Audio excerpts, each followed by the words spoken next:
ஜனநாயகனின் தீவிர ரசிகரான சமூக ஆர்வலர் அன்னை வி.ஜி. சரவணன் அவர்கள் கடந்த 5 ஆண்டுகளுக்கும் மேலாக ஸ்ரீவைகுண்ட தொகுதி மற்றும் அதன் சுற்று வட்டார பகுதிகளில் உள்ள ஆதரவற்ற ஏழை எளியவர்களுக்கு இல்லம் தேடி மதிய உணவு மற்றும் இரவு உணவு திட்டத்தை ஏற்படுத்தி உணவு வழங்கி வருகிறார்.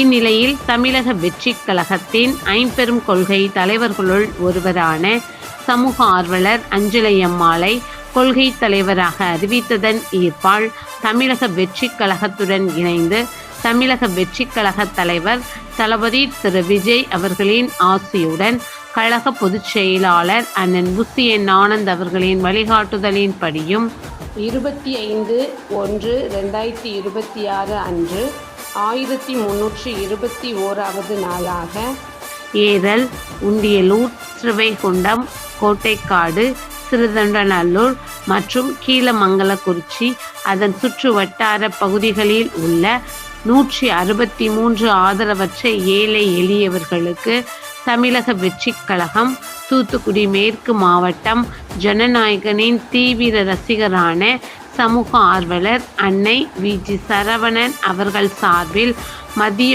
உணவாக முட்டையுடன் கூடிய சிக்கன் குழம்பு சாப்பாடு வழங்கப்பட்டது.